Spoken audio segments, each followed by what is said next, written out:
April 26, 1980, Manchester, New Hampshire. The mother of 14-year-old Laureen Rahn returns to their apartment building and discovers that the light bulbs in the hallways and all 3 floors have been unscrewed. When she enters her apartment, she discovers that one of Laureen's friends is sleeping in her bed, but Laureen herself is nowhere to be found.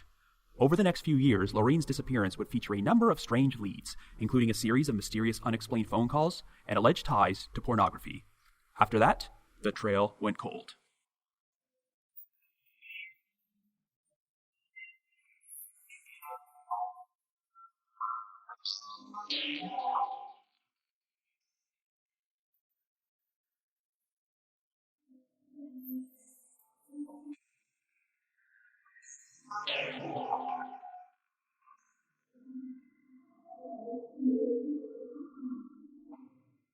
Hello everyone, and welcome to episode number 6 of The Trail Went Cold. I am your host, Robin Warder, and today's case is another request from a listener.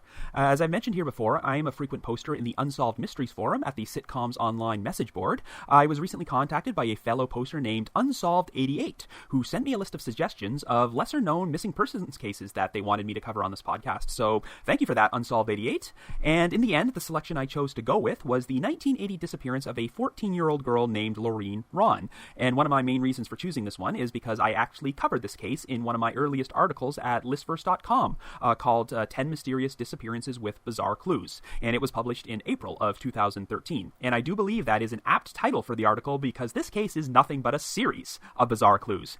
It's one of the strangest missing persons cases I've ever come across, as there are so many weird details to pour through. But since this isn't a very well-known case, there aren't a lot of sources of information available for it, so it's really hard to figure out how a lot of these weird details fit together. But I'm going to give it my best shot. But first, I want to thank all my listeners and supporters out there, which seems to be growing with each episode. In particular, I want to thank my thus far small but very loyal band of Twitter followers, along with everyone from the Unsolved Mysteries Forum and the Unresolved Mysteries subreddit for your supportive feedback and comments on my first few episodes. The Trail Went Cold runs on a bi-weekly schedule, and a new episode is posted every other Wednesday.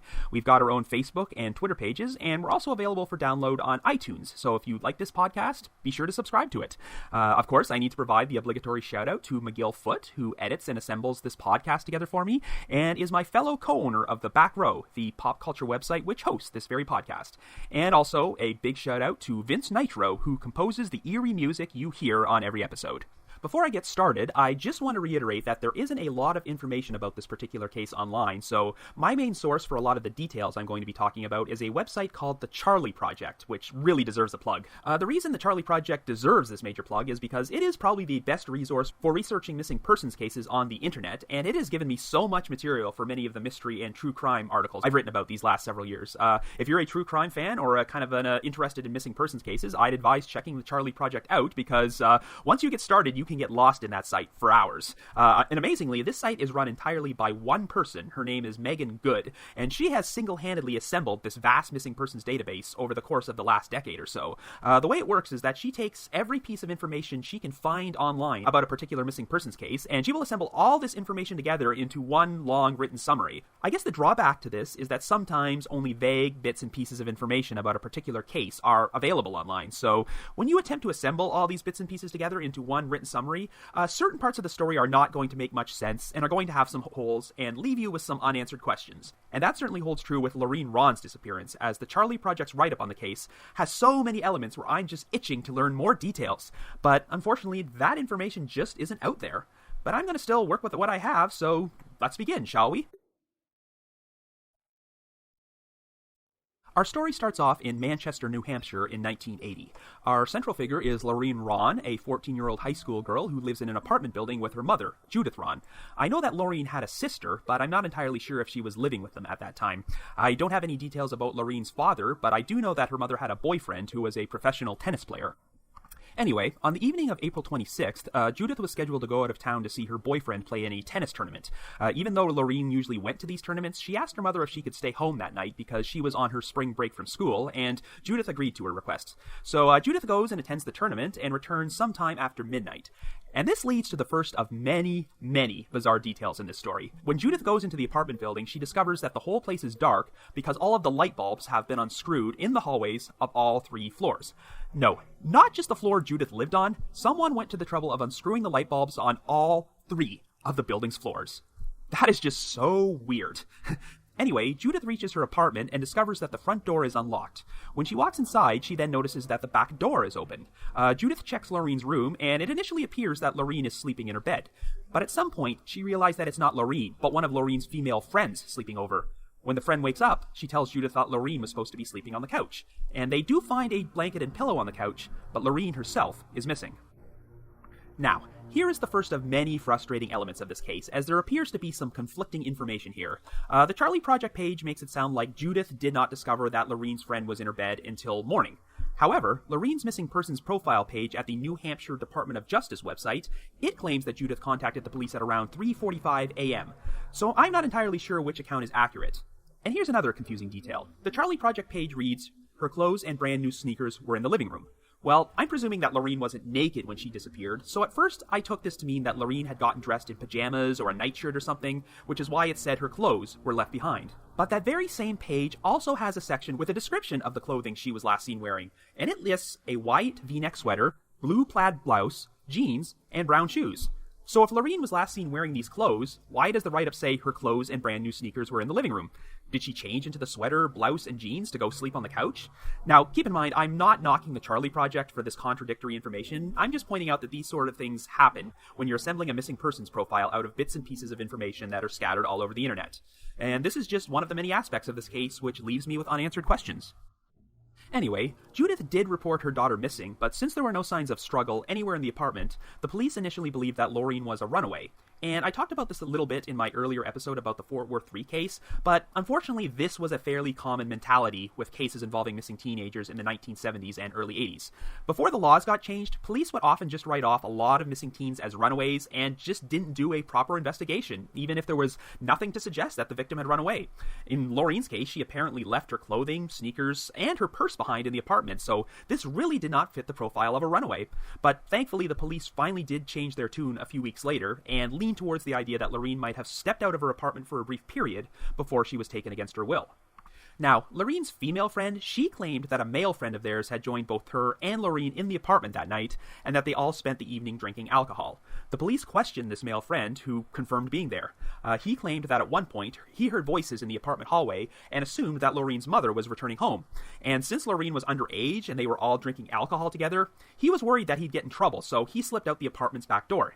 And curiously, he also claimed that he heard Laureen locking the door behind him, but when Judith returned home later that night, she found the back door wide open. And in a strange turn of events, this same male friend actually wound up committing suicide in 1985. However, the police have apparently never considered this guy a suspect in Laureen's disappearance, so I have no idea if his suicide has any relation to this case at all. Is this story not strange enough for you yet?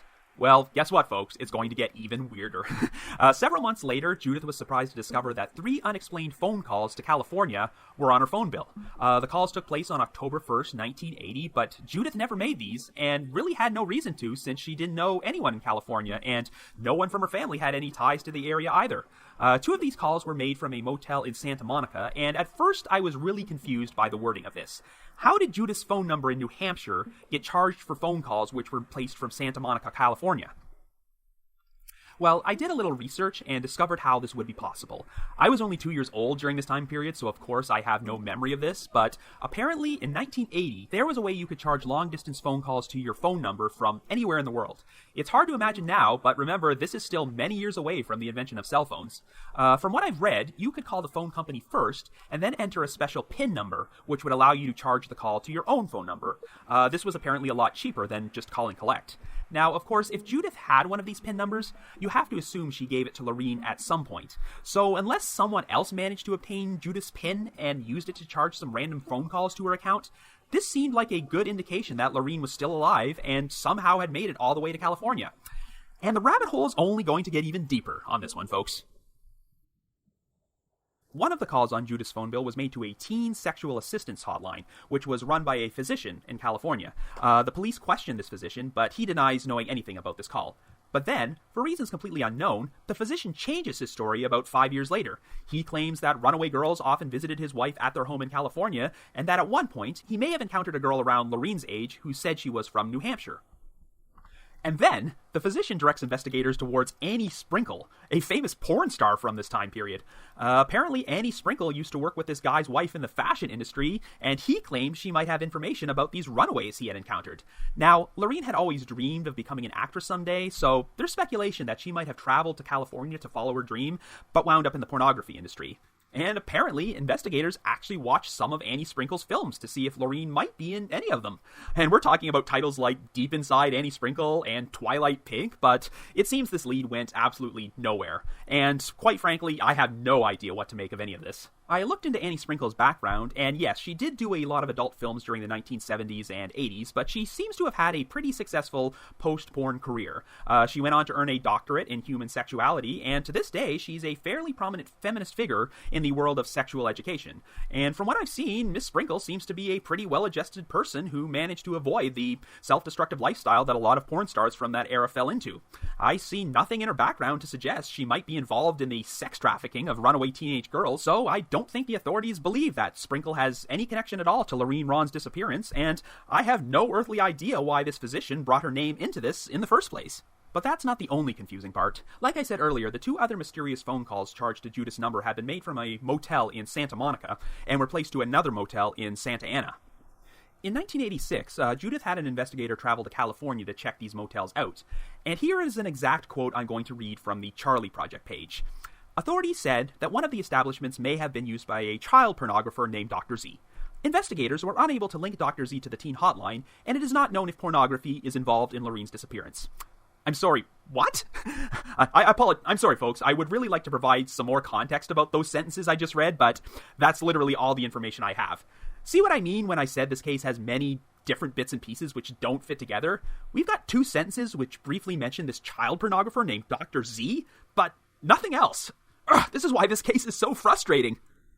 Now, this is pretty much all the information I have about those three particular phone calls from California, but there's still more bizarre stuff involving phone calls. For about 1 year following Laureen's disappearance, her mother started receiving strange phone calls at her apartment.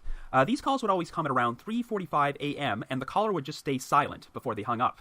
Then another weird tradition would occur, as Judith would keep receiving calls around the Christmas holidays for the next several years. This time it was usually Laureen's sister who answered the phone, and once again, the caller would stay silent before hanging up.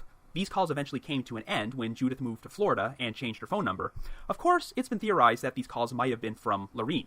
But that's not all. In 1986, the mother of a childhood friend of Laureen's named Roger Moraes, she received a strange phone call from a female who claimed to be Roger's ex-girlfriend, and she identified herself by a name which sounded like Laureen. But as far as I know, this person never called back, so no one knows for sure if it was Laureen. And if this story wasn't convoluted enough, there are still some other intriguing clues. 6 months after Laureen disappeared, a 26-year-old Manchester woman named Denise Deneau also went missing. She lived only 2 blocks away from Laureen's apartment, and even though there was a 12-year age difference between the two females, they apparently looked pretty similar. But unfortunately, I can't really confirm that myself because there is literally zero information about Denise Deneau's disappearance anywhere online. Like seriously, there isn't even a photograph of her. No vital statistics, nothing. The only reason I even know of her existence in the first place is because she's mentioned on the Charlie Project page. But it's also worth mentioning that on March 22nd, 1980, a 15-year-old girl named Rachel Garden also went missing, and she went missing from the town of Newton, New Hampshire, which is approximately 35 miles away from Manchester. Unlike Denise Deneau, there is a photograph available for Rachel Garden online, and she does have a bit of a resemblance to Laureen. On the night Rachel disappeared, she was last seen purchasing some items from a corner market and was walking towards her friend's house, but she never arrived and no one ever saw her again. The only major lead is that Rachel was seen talking with 3 men in a car near the market, and all of these guys were known for being involved in criminal activity. At some point, one of them allegedly confessed to killing Rachel and provided police with a location where her remains were supposed to be buried, but they didn't find anything, so no one knows if this confession was genuine or not. It's never been conclusively established if the disappearances of Rachel Garden or Denise Deneau have any connection to Laureen's disappearance, but it is an intriguing possibility. And finally, we have reached the end of summarizing all the bizarre leads and clues associated with this case. And as far as I know, there haven't been any major developments for a long time. I was able to dig up an old Boston Globe article from a couple years ago, which claimed that Judith Rahn was still living in Florida, and she had apparently gotten so desperate that she started consulting psychics. One psychic actually told her that Laureen had been abducted by an Asian gang, was now living in Israel, had given birth to 2 children, which she was forced to give up, and that she was eventually going to return home alive. Yeah, I have a really low opinion of so-called psychics who exploit the grief of victims' families like this, so I am not going to put a lot of stock into that theory of hers. But quite frankly, it's going to be difficult to come up with a concrete theory about what happened. While researching this case, it often felt like I was reading through a Cliff Notes version of Laureen's disappearance, since it contained all these little tidbits of information which were lacking in specific details. But working with what I have, I'm going to at least try to figure this whole thing out.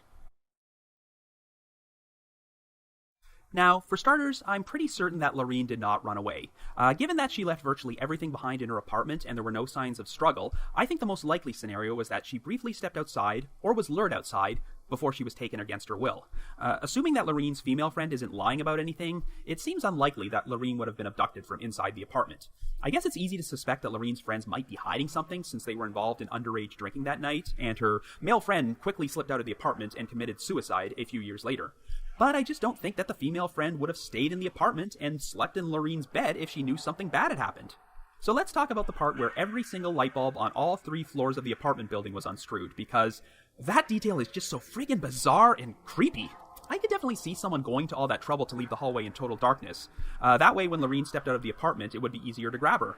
But if someone was specifically targeting Laureen, why would they unscrew the light bulbs on all 3 floors? It's certainly possible that some predator was planning to grab a victim at random, and Laureen just happened to be the first unfortunate person who stepped outside into the dark hallway. But I don't know, it's also possible the whole thing has nothing to do with this case. Maybe some prankster just decided to unscrew all the light bulbs that night as a joke, and it's just an eerie coincidence that a girl from that same building just happened to go missing. Let's also not overlook the fact that the apartment's back door was found unlocked, even though Laureen's male friend claimed he heard her lock the door behind him. It's possible that somebody could have knocked on the back door and abducted Laureen once she opened it. So what about the disappearances of Denise Deneau and Rachel Garden? Well, I'm inclined to believe that the Rachel Garden disappearance probably has nothing to do with Laureen's case, especially since they seem to have nailed down some possible suspects who might have killed Rachel. I do think it's possible that Denise Deneau's case might be connected, since it is quite a coincidence that she lived only 2 blocks away from Laureen and went missing just 6 weeks later. But again, I know 0 details about Denise's disappearance, and there's nothing available, so I can't make a definitive conclusion. However, I will say that I do believe that Laureen was still alive for some time after her disappearance, and that she actually did make those calls in California which showed up on her mother's phone bill. I can't say for certain that someone used a PIN number to charge those calls to Judith Rahn's number, but if that is the case, I just don't see how it could have been anyone but Laureen. By all accounts, the Rahn family had 0 ties to California, and I just find it unlikely that some other random person would get a hold of Judith's PIN number, travel to the other side of the country, and make a couple phone calls. I would think that if someone had stolen a PIN number for the purpose of running up a huge phone bill under someone else's number, they'd have used it to make more than 3 calls. Now, those anonymous silent phone calls Judith received over the next several years, it's certainly possible it could have been Laureen. Maybe Laureen got involved in something unsavory in California and wanted to come back home, but just didn't know what to say whenever she called her mother. However, I won't discount the possibility that these calls all could have been made by somebody who just wanted to torment the family. One detail I find very curious is that many of these calls would happen at around 3:45 a.m. Like I said earlier, the New Hampshire Department of Justice website claims that Judith contacted the police to report Laureen missing at 3:45 a.m. I don't know if that's just a coincidence or if some of this information is inaccurate, but if some sicko really wanted to torment Judith, I suppose a particularly twisted way to do it would be to call her in the middle of the night at the exact same time she reported her daughter missing. And this brings us to all the weird pornography stuff, which is tough to figure out since the details are so vague. For starters, I do not think that porn star Annie Sprinkle was involved in Laureen's disappearance. If by chance the 2 of them ever did cross paths at some point, Sprinkle probably wouldn't have known who Laureen was or that she was a missing girl. But the physician who ran this teen sexual assistance hotline, I find him shady as hell, especially since he initially denied knowing Laureen and then changed his story 5 years later. He didn't even provide any substantial information. He just told authorities, oh yeah, I kind of remember this girl who might have been from New Hampshire. And then he brings Annie Sprinkle's name into the mix for whatever reason. I guess it's possible that this guy might have had some sort of personal vendetta against Sprinkle and wanted to implicate her in sex trafficking. Who knows?